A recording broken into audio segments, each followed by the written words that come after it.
All right, good morning or good afternoon, I guess it is. I am here with my friend Mark Blankespoor, and I have had the pleasure of getting to know him uh, really within the last year. He is a fellow health coach with me, and I am just excited to start off my Be Good to You video series with Mark. So thank you so much, Mark, for being here, and I'm excited to have you join me. I really like this idea. So I'm kind of interested to see where this goes, see what it unpacks and what we can learn from each other. So I think this is a great idea. Absolutely. Thank you so much. Okay, so we're going to do 3 questions. They're going to be pretty simple. So the first one really is share with me your health story and your health, maybe your mental story as well, and how you weren't really being good to yourself. Sure. Yeah, I'll give you some perspective. Like you said, we're health coaches together. So we're on a mission, obviously, working with people that want to move their health forward.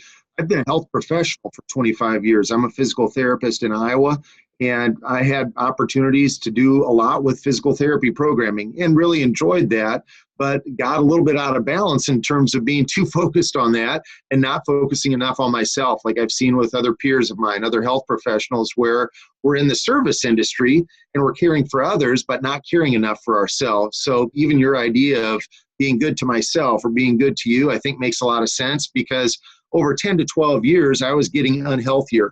And even as my wife, who's a nurse, recognized those things, there's a little bit of conflict or a little bit of tension associated with that, because I was getting heavier and I was not eating the best and I wasn't as active as I could be. So those were the things that were not congruent, the things that weren't matching. And I recognized that those things needed to change. So the reality for me was stepping into a process to step by step, habit by habit, start to make a difference where those things could change and I could be better to myself over time. It didn't happen overnight, but I recognized that even over a 3-month span where I could turn the corner, I lost 50 pounds over that period of time and recognized that I was feeling better, living better, acting better, and the physical, the mental, the relational health definitely all took a significant turn for the better over that period of time. That's awesome, Mark. I think a lot of us have trouble with the self-love and the self-care piece. And I think it almost has this idea that we're being selfish. Did you sort of have that in the back of your mind? Well, I'm taking care of everybody else because if I take care of myself, then it takes time away from somebody else. Did you ever experience that?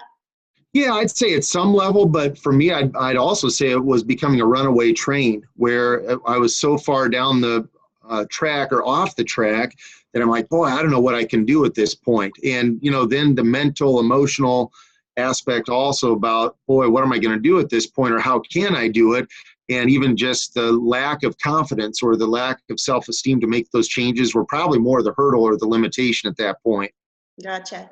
So right now, currently, or within the last years, obviously this was a change that happened years ago for you, but what habits and mental well-being practices do you actually do daily to be good to yourself? One thing is, even just first thing in the morning, I take some time to relax, focus on the day.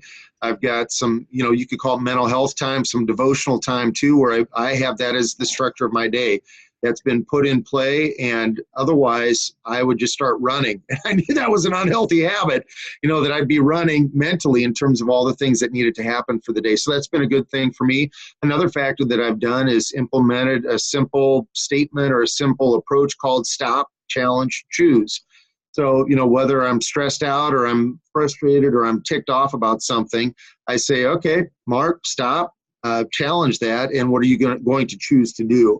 And so that right there, those 3 words or that phrase, that term has helped me significantly, especially over the past, I'd say 5 years, just relative to not being frustrated or redirecting that frustration or the challenges towards something that I know I can work through or work towards. That's awesome. Are there specific things that you do throughout the day to make sure that you're sticking with some of the habits that you've created over time, whether it's getting out and getting some fresh air, anything like that you tend to do on a daily basis instead of being stuck at your desk all day? Yeah, one thing that I've done in the physical therapy world has been ergonomics. So I'm practicing what I preach to work work smarter, not harder. So even just taking breaks. I mean, now I'm more sedentary as I do more coaching and consulting. So I'm intentional about taking a break every 45 to 60 minutes. And that gives me a chance to get a drink of water, to walk around a little bit, to find something else that changes things up and just reframes or refocuses my mind also. That's awesome. I know Stop Challenge Shoes, I know a lot of us tend to think of it as a food related challenge, but for me, I mean, it can be stop challenging to choose to get up from my desk, or to go get that exercise in, or to stop challenge choose as to how I respond to people. Because I think a lot of people are reactionary, right? And we don't take that moment to really think about what we're going to say to others, right? So that's true. You Stop Challenge choose kind of a broad spectrum along on our lives. So no, that's awesome. So, in sort of in closing, what advice would you give to others who are really seeking some help or some guidance or change? What encouraging words would you give to others to have them be good to themselves?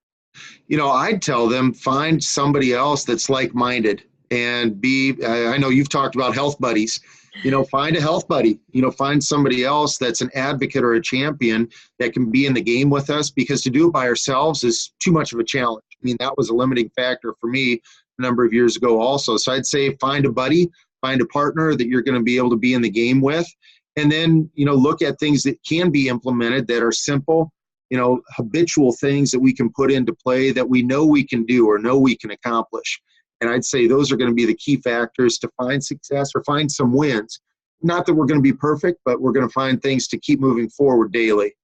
That's awesome. Thank you so much, Mark. This was awesome. Thanks for being my first interview. I'm excited for this whole series, and just thank you for sharing a little bit about your life and your daily life, about how you're being good to yourself. So keep doing what you're doing, and I'm excited to keep going forward in this passion for helping others. So thank you so much, Mark.